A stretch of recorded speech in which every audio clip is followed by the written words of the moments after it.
Hello दोस्तों, स्वागत है आप सभी का मेरे चैनल कृतिक स्टोरीज में।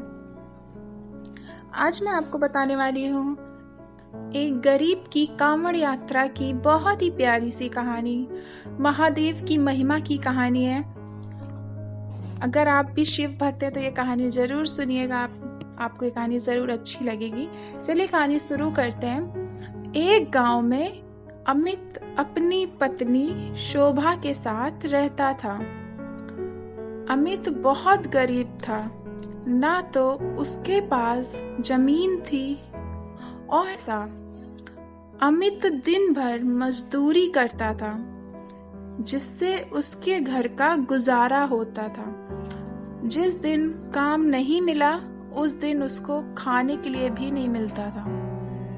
कई बार तो वे सिर्फ चावल उबाल कर खाते थे और कई बार बस पानी पीकर रात गुजारनी पड़ती थी। उनका दुख केवल खाने का ही नहीं था, उनको कोई संतान भी नहीं थी। शोभा भगवान शंकर जी के मन से भक्ति करती थी। वह रोज सुबह शंकर जी के मंदिर जाकर पूजा करती थी, लेकिन अमित भगवान में आस्था नहीं रखता था। एक दिन सुबह सुबह शोभा मंदिर से पूजा करके वापस आई। आते ही अमित बोला, तुम क्यों अपना समय बर्बाद करती हो? भगवान सिर्फ अमीरों के होते हैं। अगर गरीबों के भी भगवान होते तो हमारा जीवन इतना कठिन नहीं होता। भगवान का दिल बहुत कठोर है, वह तुम्हारे कोमल हृदय की बात कभी नहीं सुनेंगे। हमारे पास ना तो पैसे हैं और ना ही संतान। शोभा बोली, ऐसे मत बोलिए, मुझे मेरे प्रभु शिव जी पर पूरा विश्वास है। वह एक ना एक दिन हमारी इच्छा जरूर पूरी करेंगे। भगवान के घर देर है, अंधेर नहीं। अमित बोला, ठीक है, जैसा तुम्हारा मन करे करो। अमित साहूकार के पास काम मांगने जाता है। साहूकार से बोलता है, मालिक मेरे लिए कुछ काम है तो बताइए, मैं करने को तैयार हूँ। काम की कीमत आपको जो समझ में आए दे दीजिएगा। साहूकार बोला, अमित आज तुम्हारे लिए मेरे पास कोई काम नहीं है। अमित उदास होकर घर की तरफ चल दिया और रास्ते भर सोच रहा था, आज तो मेरे पास पैसे भी नहीं है, ना ही घर में कुछ राशन बचा है। आज लगता है भूखे पेट ही सोना पड़ेगा। तभी पीछे से एक आवाज आती है। कोई व्यक्ति अमित को बुला रहा होता है। अमित मुड़कर देखता है तो एक अनजान बूढ़ा व्यक्ति उसके पास आकर बोलता है, जब तुम साहूकार के पास काम मांगने गए थे मैं वहीं था। मुझे भी एक तुम्हारे जैसे व्यक्ति से काम है। अमित पूछा, बताइए क्या काम है? बूढ़ा आदमी बोलता है, मैं दिन से सोचता हूँ कि हरिद्वार जाकर कांवड़ का पानी लाऊं और अपने गांव वाले मंदिर में भगवान शिव को जल चढ़ाऊं, लेकिन मेरी उम्र और मेरे पैर इस बात की गवाही नहीं देते हैं। क्या तुम मेरे लिए हरिद्वार से गंगा जल लाओगे? मैं इस काम के लिए तुम्हें 50,000 रुपए दूंगा। 50,000 का नाम सुनते ही अमित जाने के लिए राजी हो गया।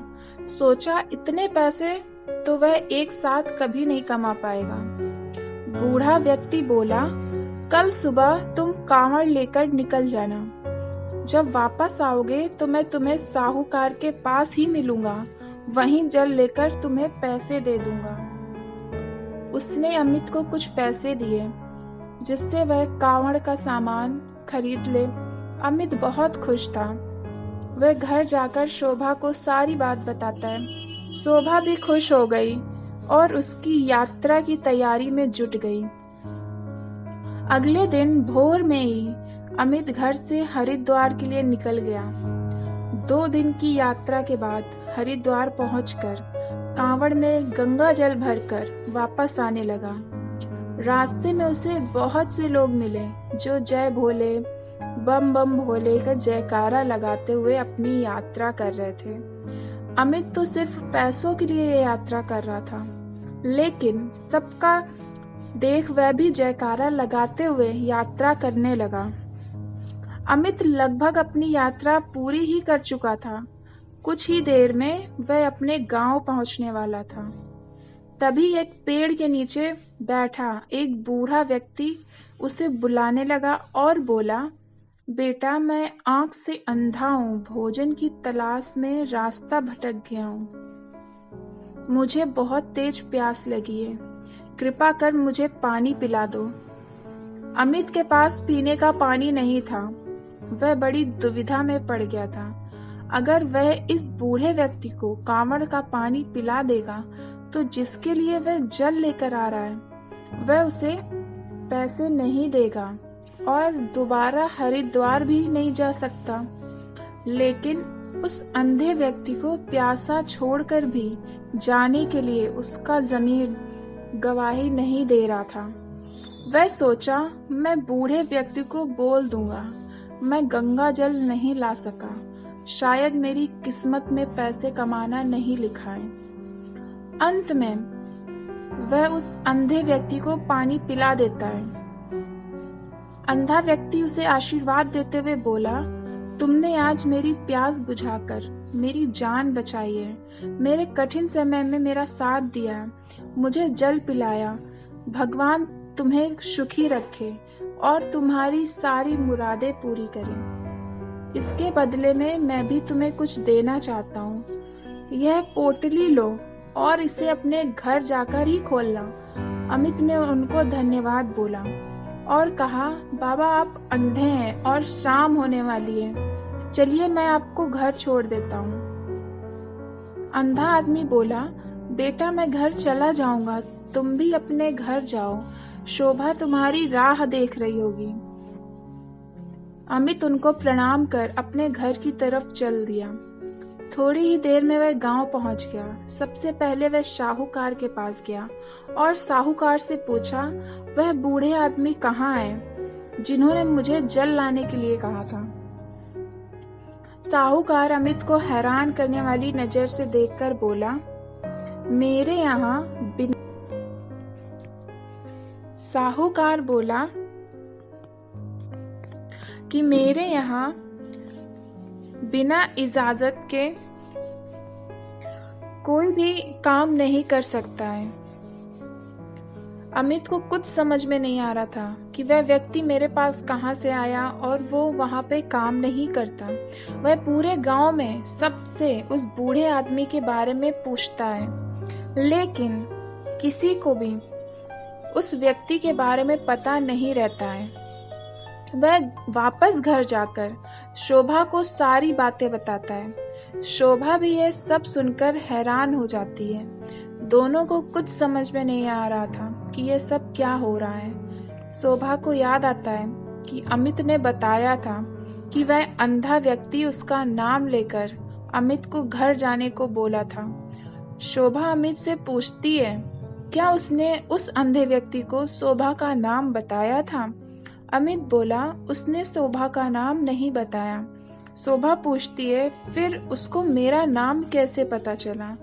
अमित को भी समझ में नहीं आता है। शोभा तुरंत वह पोटली खोलती है जो उस अंधे व्यक्ति ने अमित को दी थी। उस पोटली में 1 लाख रुपए होते हैं। शोभा समझ जाती है यह सब भोले बाबा की महिमा थी। शोभा अमित को लेकर तुरंत मंदिर जाती है। दोनों भगवान शिव की पूजा करते हैं, उनकी गरीबी दूर करने के लिए धन्यवाद देते हैं। अब अमित के मन में भी भगवान शिव में आस्था जाग जाती है। अब अमित भी हर दिन शोभा के साथ मंदिर जाकर पूजा करता है। कुछ दिन बाद उन्हें एक पुत्र की प्राप्ति होती है। दोनों बहुत खुश रहने लगे थे। उनकी हर मनोकामना पूरी हो चुकी थी। कल की फिक्र मत करो, जब महादेव ने आज तक संभाला है तो आगे भी संभाल लेंगे, इसलिए खुश रहो, महादेव में विश्वास बनाए रखो। हर हर महादेव। तो ये स्टोरी हमारी यहीं पे ख़त्म होती है और अगर आपको ये स्टोरी अच्छी लगी हो तो प्लीज़ लाइक और शेयर ज़रूर कर दीजिएगा, चैनल को सब्सक्राइब कीजिएगा। आपको फिर मिलेंगे नए वीडियो में, तब तक के लिए धन्यवाद।